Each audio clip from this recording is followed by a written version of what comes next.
আমার কোকারিজ সম্পর্কে অনেক আপুরাই জানতে চেয়েছিলেন। তো আজকের ভিডিওতে সবটাই বলব। সাথে আমি যে বটিটা ব্যবহার করি সেটা কিরকম সার্ভিস দেয় সবকিছুই আপনাদের সাথে আজকে বলে দেব। তো আশা করি পুরো ভিডিওটার সাথেই থাকবেন, সবকিছু জানতে পারবেন ইনশাআল্লাহ। আসসালামু আলাইকুম। অনেকগুলো প্রশ্ন তো আর কমেন্টে দেয়া যায় না, তাই আজকে পুরো একটা ভিডিও নিয়ে চলে এসেছি। পুরোটাই থাকবে আমার কোকারিজ সম্পর্কে। তো এই তো আমার কোকারিজগুলো একেবারে সাজিয়ে রেখেছি যাতে আপনাদের প্রশ্নের উত্তরগুলো দিয়ে দিতে পারি। প্রথমেই এই ছোট ২ টা প্যান সম্পর্কে বলে দিচ্ছি। এই ২ টা মূলত হচ্ছে সার্ভিং বোল হিসেবেই ব্যবহার করা হয়। তবে আমি মাঝে মধ্যে এতে মানে হালকা পাতলা কিছু রান্না করি। সেমাই, তারপরে পায়েস এই জাতীয় কিছু দুধ জাল দিই। তো এই দুটো নিয়েছিল ৳৫০০ আর এইটা হচ্ছে সিরামিক্সের ও না, আবার হচ্ছে দেখা যাচ্ছে যে ননস্টিকেরও না। এটা যে কিসের আমি আসলে বলতে পারব না। অনেক বছর আগে যে প্লেটগুলো আমরা ব্যবহার করতাম ২০ বছর আগে, প্লেট, গামলা সেই জাতীয় একটা উপরে যে কোটটা দিয়ে তৈরি। তো ভালোই লাগে দেখতে। আর এইটা সম্পর্কে জানতে চেয়েছিলেন একজন আপু। বিডি করের একটা প্রোডাক্ট, মানে আমি ২ টা কিনেছিলাম। এইটা আর পাশে আরেকটা তাওয়া রয়েছে। তো ২ টাই হচ্ছে আমার আম্মু আমাকে গিফট করেছিল। আর এই যে এই প্যানটা দেখতে পাচ্ছেন, এটা তো অনলাইনে হয়তো এভেইলেবল, এখন সবাই মানে দেখা যায় আরকি অনেকের পেজে। এটা আমি অনলাইন থেকে নিয়েছিলাম। এটা নিয়েছিল ৳১,০০০। আর বিডি করের যে প্যান আর তাওয়াটা নিয়েছিল ২ টা মিলে ২,০০০, আর এইটা নিয়েছিল ৳৫০০। আর এই তো এটাই হচ্ছে বিডি করের যে তাওয়াটার কথা বলছিলাম। তো এই তো দেখিয়ে দিলাম একেবারে সিল সহ। আপনারা যদি গুগলে সার্চ দেন তাহলে পুরো ডিটেইলস জানতে পারবেন। এই ২ টাই হচ্ছে নন স্টিকের। তবে মনে হয় একটু মার্বেল কোটিং এর মতো মনে হয়। কড়াইটা বিশেষ করে খুব ভালো লাগে। আর এটা তো হচ্ছে আ মানে বেস্ট বাইয়ের ২ টা এই ২ টা টোটাল নিয়েছিল আমার কাছ থেকে। আ ২,০০০ কি ২১০০ মতো। আমি হচ্ছে ডিসকাউন্টে নিয়েছিলাম। আর এইটা হচ্ছে কিয়ামের, অনেকে ব্যবহার করেন। আর এই যে ডিম যেটা হচ্ছে আমি সবসময় ভাজি করি, পোস্ট করি, এটা হচ্ছে চায়না প্রোডাক্ট। ওটা নিয়েছিল হচ্ছে ৳১,০০০ মতো। তো আশা করি আপুদের সব প্রশ্নের উত্তর দিতে পেরেছি। আর আমি সবগুলো বেশ ভালোই অনেকদিন হয়ে গিয়েছে ব্যবহার করছি। আর রিসেন্টলি যেগুলো কিনেছি সেগুলো তো আপনাদের সাথে শেয়ার করেছি। তো এখন চলে আসি আমার এই যে বটির ব্যাপারে। অনেক আপুরা জিজ্ঞাসা করেন এই বটিটা কিরকম সার্ভিস দেয়। আমি কিন্তু আগের ভিডিওতেও বলেছি আমি বটিটা কতদিন ব্যবহার করছি, তারপরে হচ্ছে কিরকম সার্ভিস দেয়। তবে অনেক আপুরা নতুন জয়েন হয়েছেন, তারা তো আসলে আগের ভিডিও হয়তো দেখেননি। তাদের উদ্দেশ্য করে আজকে আবারও জানানো লাগছে।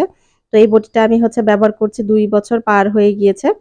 তো আমি হচ্ছে কোনো অনলাইন পেজ থেকে নিইনি। আমি হচ্ছে বাজার থেকে নিয়েছিলাম। এখন তো এভেইলেবল এগুলো বাজারে পাওয়া যায়। থালা-বাটি যেইসব দোকানে বিক্রি হয়, সেসব দোকানে দেখবেন যে ভালো করে খেয়াল করলে এখন প্রত্যেকটা দোকানেই পাওয়া যায়। তবে যেখান থেকেই কেনেন না কেন একটু দেখে শুনে ভালো করে বুঝে নিতে হবে। নকলগুলোতে একটু জং ধরে যাওয়ার শঙ্কা থাকে বেশি। তবে কাটাকাটির পরে যদি পরিষ্কার করে রাখা যায়, মানে ধুয়ে-টুয়ে একটু রোদে মাঝে মধ্যে শুকানো যায়, তাহলে অনেকদিন ভালো থাকে, জং ধরার সম্ভাবনাও কম থাকে। আর এখন তো অনলাইনে অনেক পেজেই বিক্রি করছে, সেগুলো আপনি দেখে শুনে নিতে পারেন। আর সার্ভিসের কথা কি বলবো, যারা আমার মতো দাঁড়িয়ে রান্না করেন, তারপরে হচ্ছে গ্যাসের চুলায়, কারেন্টের চুলায়, তাদের জন্য খুবই ভালো। কারণ যখন দাঁড়িয়ে রান্না-বান্না করা হয়, এক সাইডে কোটা-বাছা করা হয়, আবার দেখা যাচ্ছে রান্না-বান্না করলে বারবার ওঠা-বসা করা লাগে না। আর যখন দেখা যায় বসে, বসে কোটা-বাছা করা হয়, বারবার উঠতে হয়। আবার না হলে একবারে গুছিয়ে তারপরে হচ্ছে চুলার পাশে আসতে হয়। আর যারা এমনিতে লাকড়ির চুলায় রান্না-বান্না করে তাদের জন্য এটা সেরকম কাজের না। কারণ এটা হচ্ছে বসে আ তো কাটা-বাছা করা যায় না, দাঁড়িয়ে, দাঁড়িয়েই কাটতে হয়। তো আশা করি আপুর সব প্রশ্নের উত্তর পেয়ে গিয়েছেন। তো এই তো এখন হচ্ছে যে রান্না-বান্না করার জন্য চুলার পাড়ে সব গুছিয়ে নিয়ে একবারে চলে এসেছি। আজকে শাক ভাজি, লাল শাক ভাজি আর লাউ রান্না করব শিং মাছ দিয়ে। তো আগে থেকে হচ্ছে একটু পেঁয়াজ আর হচ্ছে শুকনা মরিচ, কাঁচা মরিচ, রসুন সবগুলো একটু ভেজে নিয়েছি। তারপরে শাক দিয়েছি। আজকে একটু ভিন্নভাবে রান্না করব। মাঝে মধ্যে তো মেক্সিমাম টাইমে হচ্ছে শাকটাকে সিদ্ধ করে নিই। তো আজকে একবারে এভাবে করে তুলে দিয়েছি। আর এদিকে আমার হচ্ছে শিং মাছ ভাজা হয়ে গেছে। এখন হচ্ছে মাছটা উঠিয়ে নিলাম। এরপরে হচ্ছে একটু পেঁয়াজ ভেজে নেব। তারপরে হচ্ছে একটু গোটা জিরে দিয়ে দিয়েছি। তো এটা ভাজার পরে অনেকে হচ্ছে উঠিয়ে রাখে। তারপরে শিলপাটায় বেটে রান্নার লাস্টে দেয়। তো আমার তো আর বাটাবাটি করা হয় না। তাই আমি একবার এভাবে লাউ দিয়ে ভালো করে হচ্ছে কষিয়ে নিই। তো এই তো সব লাউগুলো দিয়ে দিয়েছি আর আলু দিয়েছি। আলু তো দেয়াই লাগে সব সবজি, মাংস সবকিছুতে, আপনারা তো জানেনই। তো এরপরে হচ্ছে হলুদ আর লবণ দিয়ে খুব ভালো করে লাউটা একটু কষিয়ে নিয়েছি। আর লাউ থেকে এখন যে পানি বের হবে এটা দিয়ে আপাতত সিদ্ধ হবে। তো এই তো এখন হচ্ছে শাক ভাজি হয়ে গেছে, লাল শাক ভাজিটাও নামিয়ে রাখলাম। এর মধ্যে হচ্ছে আমি এই স্কুল থেকে আসার সময় বাতাবি লেবু এনেছিলাম আর আমার ছেলের ভীষণ পছন্দ, তো আগেও বলেছি।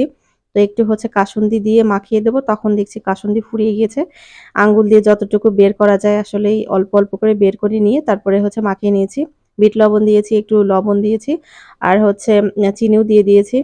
তো এই তো আমার ছেলেকে দিয়ে আবারও রান্নাঘরে চলে গিয়েছি। বাইরের অবস্থা তো খুব একটা ভালো না। এই রোদ, এই বৃষ্টি, বৃষ্টি থামছেই না কয়েকদিন ধরে টানা একেবারে। পোলাওয়ের পানিটা শুকিয়ে গেলে এখন যে ব্লেন্ডার করে রেখেছিলাম বাটা মসলাগুলো দিয়ে দিলাম। কাঁচামরিচ, পেঁয়াজ, রসুন আর অল্প একটু জিরা গুঁড়া দিয়েছি। আর কিছুই না। দিয়ে ভালো করে কষিয়ে নিয়েছিলাম আবারও কিছুক্ষণ। তারপরে পানিটা শুকিয়ে গেলে লাউটাও সিদ্ধ হয়ে গিয়েছে খুব সুন্দর মতন। এখন একটু ঝোলের পানি দিয়ে তারপরে হচ্ছে মাছগুলো দিয়ে দেব। আর কিছুক্ষণ পরে একটু ধনিয়া পাতা দিলেই হয়ে যাবে রান্নাটা।